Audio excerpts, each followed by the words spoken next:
दो क्या पढ़ने वाले हैं आज हम? द्विघात बहुपद के शून्यकों एवं गुणांकों के बीच संबंध, है ना। तो पहले हम क्या कर लेंगे, कोई एक द्विघात बहुपद मान लेंगे, फिर हम क्या मान लेंगे, उनके कुछ शून्यक मान लेंगे और कुछ क्या मान लेंगे, गुणांक। यहाँ पे लिखेंगे क्या,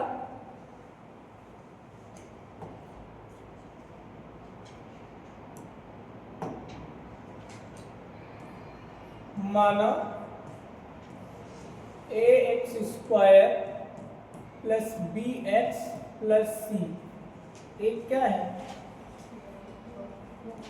एक द्विघात बहुपद है ना। जहां a b c क्या है, गुणांक, क्या है, a b c क्या है, गुणांक। तो लिख देंगे जहां a b तथा a b गुणांक है, c है अचर पद, ठीक है ना। जहां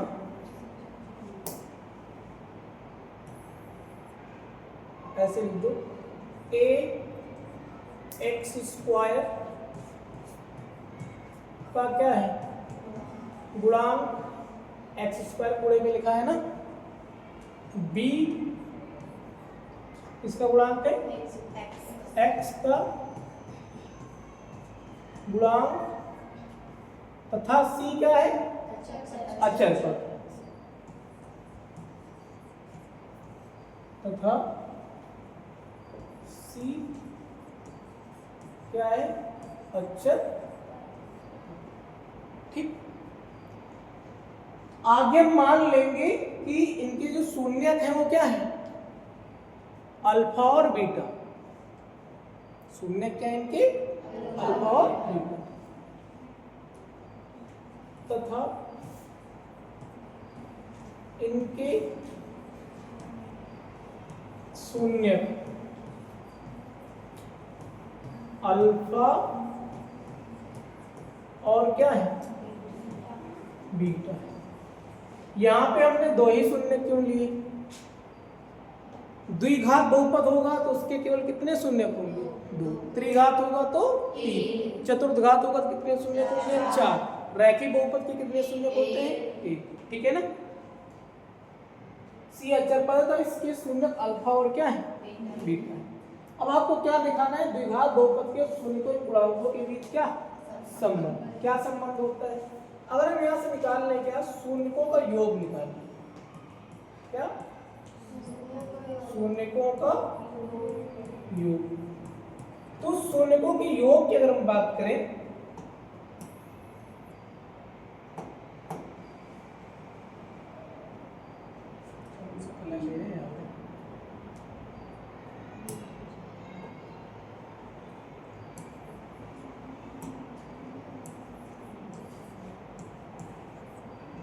शून्यकों का योग, तो शून्य क्या है, अल्फा और बीटा। तो शून्यकों का योग अल्फा प्लस बीटा बराबर क्या हो जाएगा, क्या हो जाएगा, ये होता है -x का गुणांक, और x का गुणांक क्या है, बोलो, x गुणांक क्या है, b। तो -x का गुणांक और बटे में क्या हो जाएगा, x² का गुणांक, ठीक है ना। x का गुणांक क्या है, b, और x² गुणांक क्या है, a।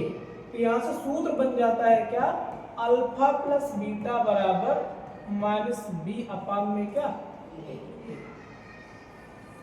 ठीक है ना। अगर यहां से हम बात करें शून्यकों का गुणनफल,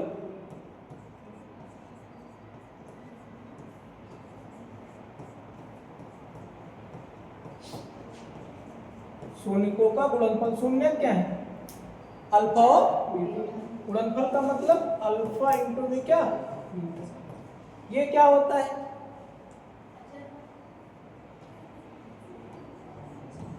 अचर पद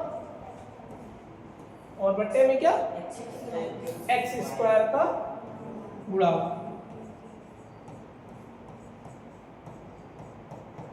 अचर पद क्या है,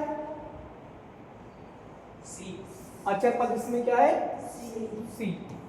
और एक्स स्क्वायर गुणांक क्या है, ए, है ना। तो यहाँ सूत्र क्या बनेगा, alpha into beta is equal to क्या बनेगा, सी अपान में क्या, है ना।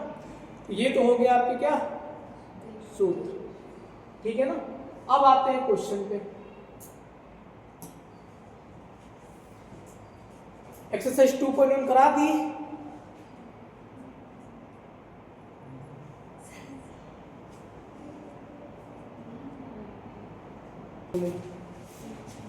ठीक।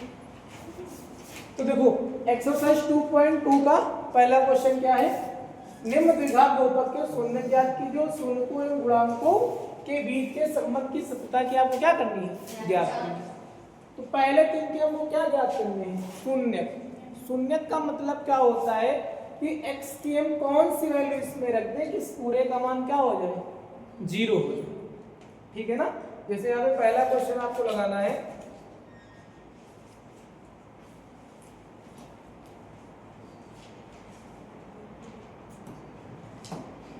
तो पहला क्वेश्चन यहाँ पे लगाना है क्या, एक्स स्क्वायर माइनस 2x और माइनस क्या 8, है ना। तो यहाँ पे आपको देखना है कि x की कौन सी वैल्यू हम रख दें कि पूरे का मान क्या हो जाए, जीरो हो जाए।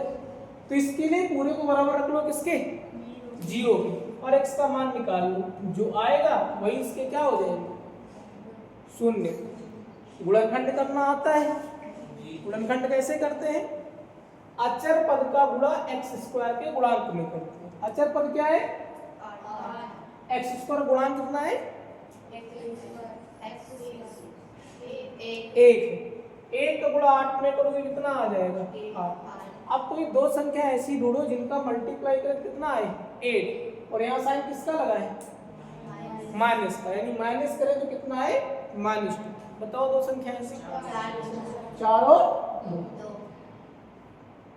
तो अब यहाँ पे क्या हो जाएगा, x square minus 4x plus 2x minus 8 बराबर क्या हो जाएगा, मैंने माइनस का 4x प्लस का 2x लिखा क्योंकि यहाँ पे क्या है, माइनस, तो घटाने पे माइनस ही आना चाहिए, इसलिए मैंने माइनस वाला क्या किया है, बड़ा लिया है, ठीक है ना। अब दो दो के पेयर बना लो, इन दोनों से क्या कॉमन होगा, x कॉमन कर लो, यहाँ क्या बच जाएगा आपका x, और माइनस यहाँ क्या बच जाएगा 2। इन दोनों से क्या कॉमन होगा, +2, यहाँ क्या बच जाएगा x, माइनस क्या हो जाएगा 4, इधर क्या बचेगा आपका 0। अब दोनों में x - 4 कॉमन हो जाएगा, तो x - 4 हो गया, और क्या बच जाएगा x + 2 बराबर क्या 0, है ना। जब x - 4 को बराबर रखोगे किसके, 0 के, दिस इंप्लाइज दैट यहाँ से x = क्या आ जाएगा, -4 उधर जाएगा क्या हो जाएगा, प्लस। जब x + 2 क्या करोगे, 0 रखोगे, दिस इंप्लाइज दैट यहाँ से x = क्या आ जाएगा, माइनस, भाई +2 उधर जाएगा, माइनस भी तो होगा, क्यों, तो ये दोनों क्या है, ये दोनों शून्य है, दोनों क्या है, शून्य। तो इसमें से एक बराबर हो जाएगा किसके,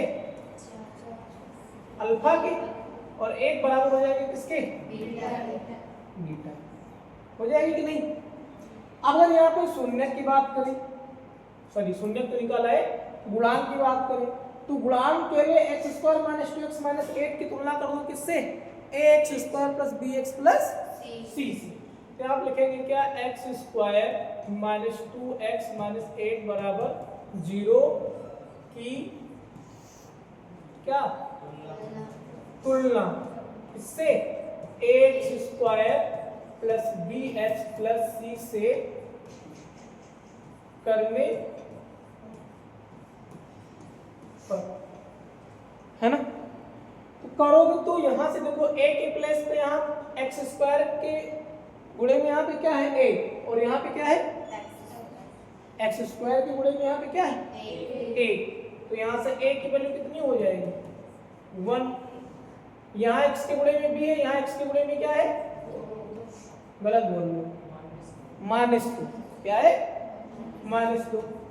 और यहाँ पे अचर पद क्या है c, और यहाँ पे अचर पद क्या है -8। अब तुलना कर लो, क्या कर लो तुलना, है ना। तो आओ तुलना करते हैं।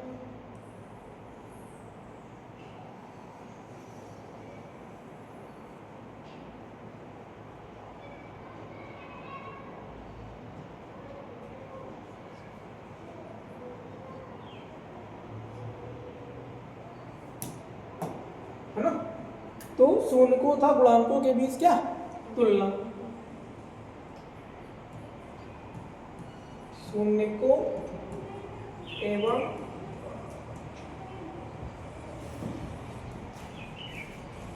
गुणांकों के बीच तुलना। तो पता है हमको अल्फा प्लस बीटा बराबर क्या होता है माइनस का बी बटे सी। अल्फा की वैल्यू कितनी है 4 और बीटा की वैल्यू कितनी है इधर माइनस, बी की वैल्यू कितनी है -2 और ए की वैल्यू कितनी है 1। 4 में से 2 जाएगा 2 और माइनस माइनस है इक्वल कि नहीं, क्यों। अब अगर यहाँ से अल्फा इंटू बीटा कर लो, अल्फा इंटू बीटा बराबर क्या होता है c अपान a। अल्फा की वैल्यू कितनी है 4 और बीटा की वैल्यू कितनी है -2, c की वैल्यू कितनी है